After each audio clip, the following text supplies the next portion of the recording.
La revisoría fiscal es una actividad que debe ser desempeñada al interior de las empresas, de los distintos tipos de empresas que existen o que se pueden formalizar según la normatividad colombiana al respecto, con el fin de propender porque esa administración de esa empresa se esté llevando conforme a la ley. ¿Sí? Mm, esa revisoría, esa revisoría se encarga de la revisión y evaluación del control interno y también de dictaminar estados financieros, como se proyecta aquí en la diapositiva. Y se enmarcan estos dos conceptos porque en un principio, de manera errónea, podría pensarse que es que esa revisoría, al estar ligado o a la contaduría, entonces se encarga solamente de analizar, de mirar solamente esa parte financiera, esa parte contable, pero no, la revisoría fiscal en definitiva va más allá, por eso se habla de esa función esencial o de esa función integral de que la revisoría está encaminada es a vigilar a cómo se está administrando la empresa.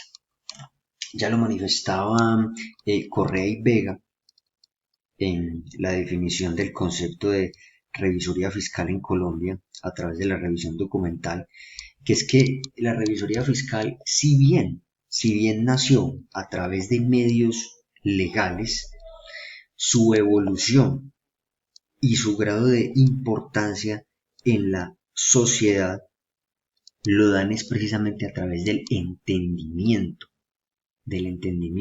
la necesidad de que esa actividad exista o coexista mejor dentro de la, dentro de la empresa.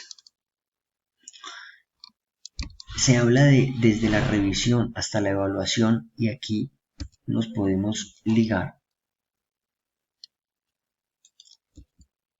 a las características que permean esa revisoría fiscal. Sí, como bien decía aquí, desde la revisión y la evaluación, y por eso se habla como una de las características principales la cobertura total, que va desde la planeación de cómo se va a llevar a cabo esa revisoría hasta ese informe que es emitido por el contador público, que aquí valga decir que en Colombia, para ser revisor fiscal, lo primero y más importante es acreditar la calidad de contador público, ¿sí? Tener esa calidad de contador público. ¿Esto qué quiere decir? Que, por ejemplo, un administrador de empresas, un profesional del derecho, un abogado o un ingeniero no podrían fungir, según la normatividad colombiana, como revisor fiscal, como sí lo pueden hacer los profesionales en contaduría pública. Es requisito sine qua non para esa actividad de revisoría en las empresas. Por otro lado, también es importante destacar que ese revisor fiscal, no puede desarrollar esas actividades en más de 5 empresas. También es importante decir de que cuando se conforma una empresa encargada de brindar esos servicios de revisoría fiscal, sí, si bien esa firma, por decirlo así, está conformada por varios contadores, esa firma debe designar para cada empresa cuál va a ser el contador de esa firma de revisoría que se va a encargar de llevar a cabo esa actividad dentro de X empresa. ¿Para qué? Para respetar esa regla de que un contador que funge como revisor no vaya a tener a cargo más de 5 compañías. Otra de las características importantes es la permanencia, y es que este desarrollo de esta actividad de revisoría debe ser desarrollado de manera constante, ¿sí? No solamente decir se realizó este año, pero el otro año no se hizo, al otro año volvió y se realizó, no, sino que debe tener una periodicidad para efectivamente hacer un seguimiento a cómo está funcionando ese control interno dentro de la organización. Ese revisor fiscal debe ser independiente, al momento de realizar su análisis y al momento de emitir su opinión o su criterio, ¿sí? Si se hace de manera permanente, esto permitirá también que esa función de ese revisor pueda, pueda ejercerse también de manera preventiva y no cuando tal vez ya no se puedan corregir esas situaciones que generaron un riesgo muy fuerte para la empresa. La función principal, lo mencionábamos en un principio, es esa vigilancia de la administración de la empresa. Esa es la función central o integral de un revisor fiscal. Ahora bien, hay un amplio número de funciones, aquí solo destacamos algunas, y dentro de esas, por ejemplo, debe existir, debe existir esa función desde el punto de vista de que el revisor debe cerciorarse de que esas operaciones que se están llevando al interior de la empresa están siendo ejecutadas de acuerdo a ese manual, porque esos estatutos son como un manual de decir es que la empresa va a funcionar de esta manera. Las funciones de ciertas personas no pueden exceder de este límite. El representante legal, por ejemplo, podrá por su cuenta manejar hasta cierto tipo de situaciones. Otras situaciones deberán contar con el aval de los accionistas. En fin, esos estatutos sabemos que contienen esa ruta de la empresa y entonces ese revisor debe cerciorarse precisamente de eso, de que la realidad de la empresa va ajustada a esos estatutos. El revisor fiscal debe informar por escrito sobre cualquier irregularidad que él encuentre al momento de estar realizando su actividad, ¿sí? Entre algunas otras. ¿Quiénes están obligados? Las sociedades por acciones. Y dentro de este grupo de sociedades por acciones encontramos, por ejemplo, a las sociedades anónimas, a las sociedades por acciones simplificadas, a las sociedades en comandita por acciones. Sí, las sucursales de compañías financieras también están obligadas. ¿Y qué compañías financieras? Dígase bancos, dígase cajas de ahorro, cooperativas de crédito, en fin, y otras como se puede examinar en la diapositiva. Por ejemplo, aquellas también que tengan activos brutos el 31 de diciembre del año inmediatamente anterior superiores a 5.000 salarios mínimos mensuales, o no hablándose de activos, es decir, no hablándose de propiedades, inversiones, cuentas por cobrar, efectivos, sino cuando se analiza desde el punto de los ingresos totales de ese año inmediatamente anterior. Ya no serán 5.000, sino que podrán ser superiores a 3.000 salarios mínimos mensuales legales vigentes.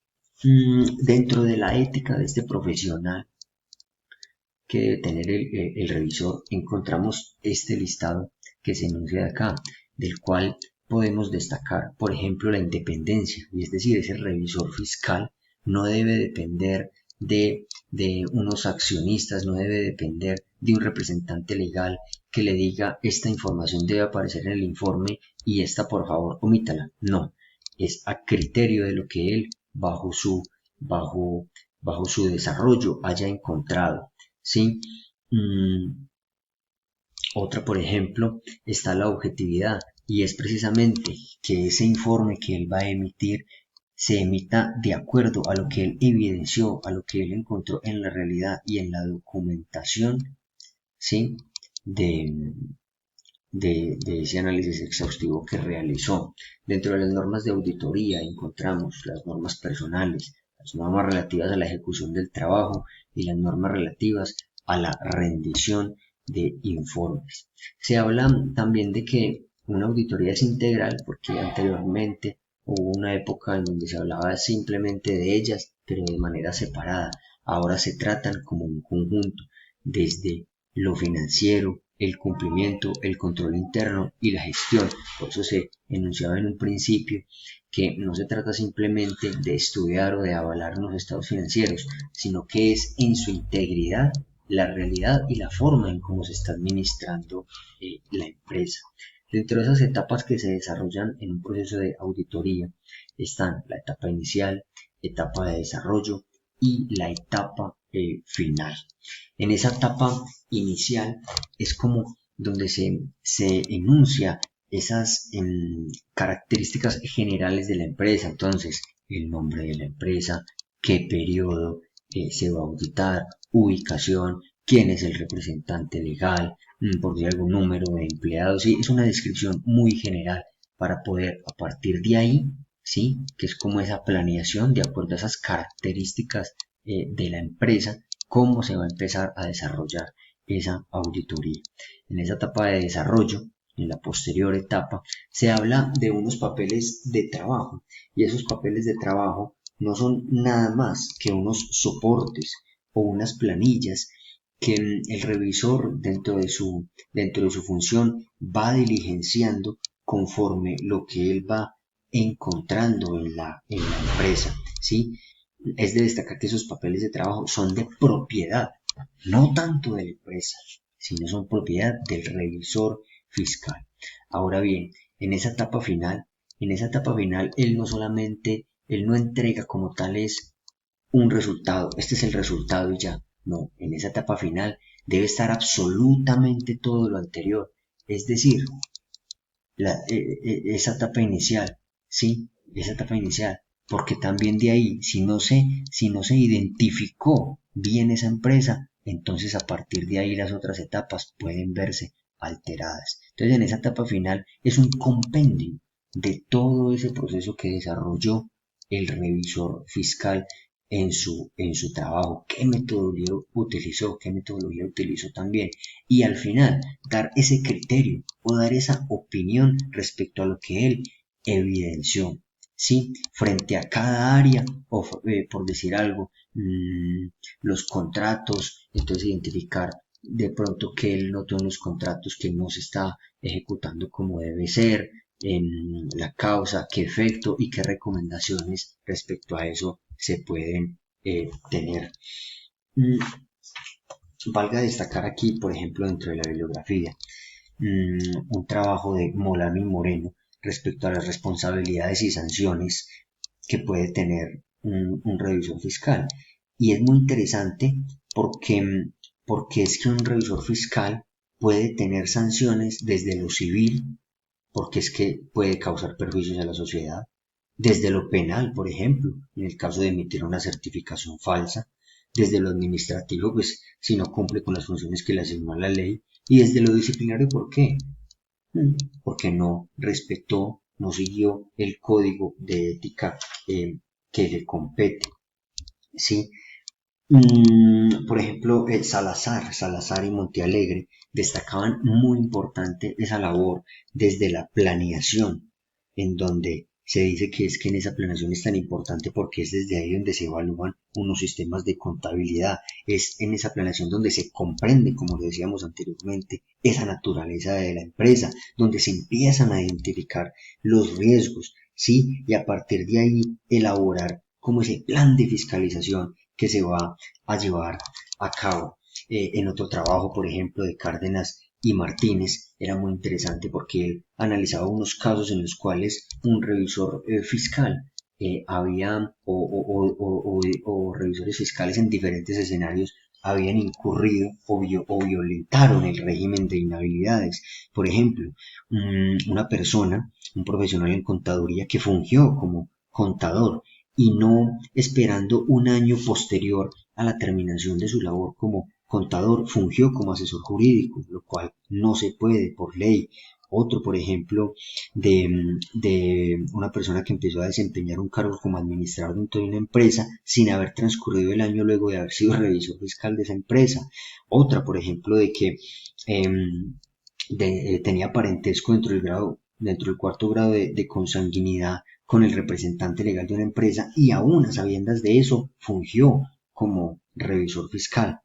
Otro caso de que fungió como revisor fiscal una persona y era director, esa misma persona era director en un departamento en otra empresa, sabiendo que los accionistas de esas dos empresas eran los mismos. Sí, muchas gracias.